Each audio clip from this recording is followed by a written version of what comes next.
Hi everybody, I'm Mikey, and this is part of the Advent Calendar series that is a crochet along. For those working on the crochet along with me, every few days a new video will be available to advance you to the next part of your project. There are 15 tutorials in all to complete today's project. If you're finding this and the crochet along is done, all videos will stay up indefinitely. In the more information of this video, you'll find a link to the playlist where all the tutorials will be listed in order for you to play along. The entire pattern is now available for free for those who don't need a video. Refer to the video description to get redirected to the pattern. So in the meantime, let's begin with today's tutorial to advance you to the next step, and of course wishing you the very best of the festive season ahead. So the next ornament is the candy cane, and this consists of two chains that are coiled together, and then what you have to just do is at the end of it you're just going to tack it to form the permanent loop over, so that when it's hanging then it doesn't lose that and it doesn't want to straighten up. So that's kind of a cool idea. Of the decorations, this is probably the easiest. So we're going to get started now. You need to make two coils that are exactly identical to each other and then twist them around, and then we're going to tack it to be able to form that as well. So technically you can kind of unwrap it if you really wanted to at this point, but they're kind of coiled because of the way that it's designed. So let's begin to do the candy cane next. So let's begin. We're going to use a 5mm size H crochet hook today. Of course you're carrying Simply Soft, and then you're just going to start off with the slip knot on your hook.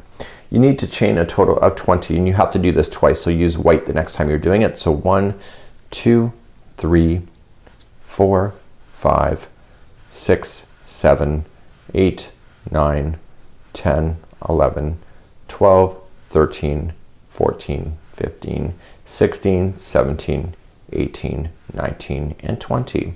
So once you have your 20 done, then you're just going to go third chain from the hook, and you're going to do 3 half double crochets. So just count it back, so 1, 2, and 3, and get the back loop of the third one and half double crochet 2 times.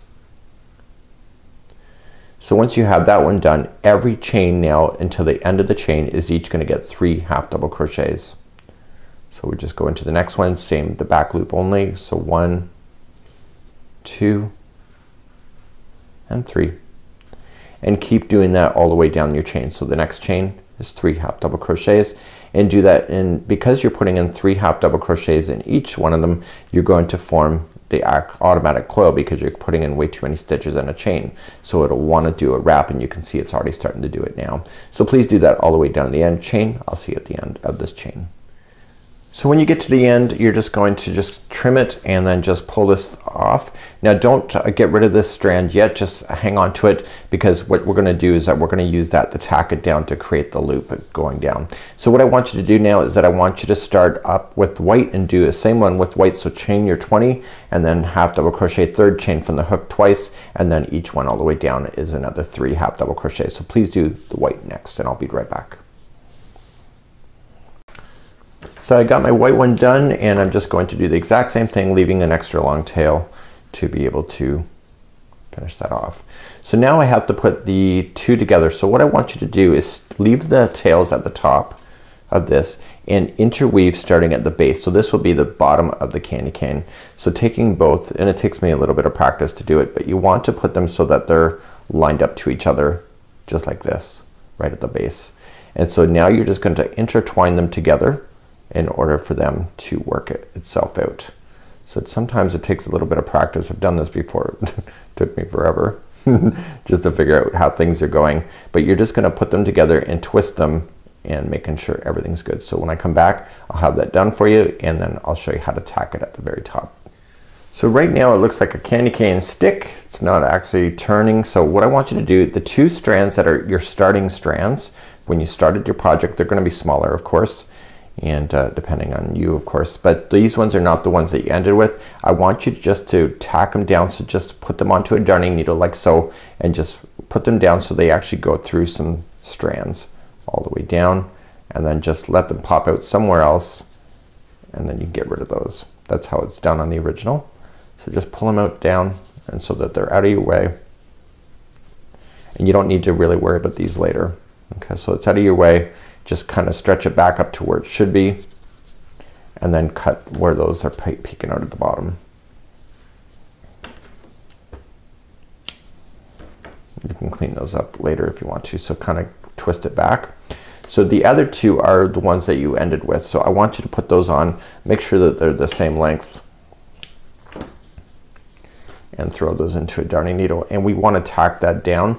So if you look at it here, okay, so the red one is tacked to this one here, so you can count it back. So 1, 2, 3, and 4. Okay, so we'll do that here. Hopefully it works out, but you know, just line it up and make it look good. So we have those in, and so we want to tack it down, okay, to the red. So 1, 2, 3. It all depends how tight you make these things too. Okay, so I'm going to turn it like that. Okay, so it is the 4th one. So I'm just going to take this here and I'm just going to tack it into a section right here. Just want to grab some fiber so it'll just hold it, and then when I pull, it'll have it turn down. So you're going to tack it, so then just put it back onto your darning needle if it falls off. Live camera, you gotta love it, right? So put those back on. So I've already gone through once. So now what I want to do is, now that I've gone through once, I want to go through just in another section, deeper in, and I want to go down through the base. So this is like right in the middle of it. So I'm just dragging the strands down into the project, and then go back up. Again, stay on the inside of the project.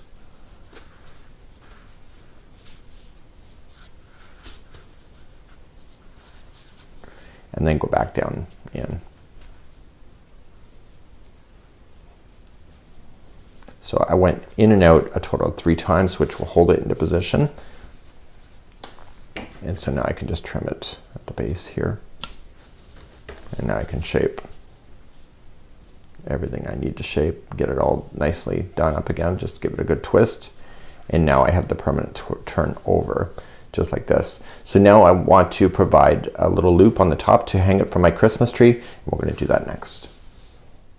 So let's do the loop at the top. Leave an extra long strand, create your slip knot, and I want you to chain 9. So we've been doing this all along with the advent calendar stuff. So 1, 2, 3, 4, 5, 6, 7, 8, and 9. Done.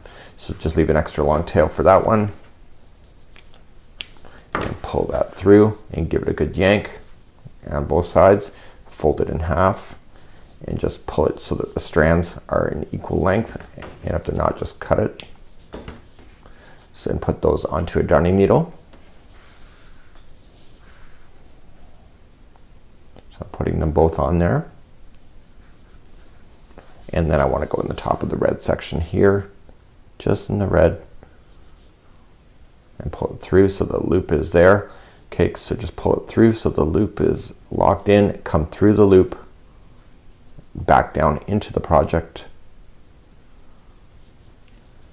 and through the loop one more time, and through the project. And this is the red color, so because of that's red, I just want you to weave it in and out of the red a total of 3 times. So 1, 2. Now I've done a candy can like this before, but I never tacked it to have that bend, so I really struggled with having the bend permanent. So I think this is a nice addition to forcing that bend to happen. So in and out 3 times. You can trim out your work then, get your loop at the top, and just shape it in order to get it to look perfect to the way that a candy can should be. So you just have to practice a little bit with that, but that is the candy cane. And you can see here I'm a little looser with my crochet, so I have a bigger candy can than the original, but that's all good, and now that's good to go. So next time when we come back, we'll be doing the stocking here to continue with that.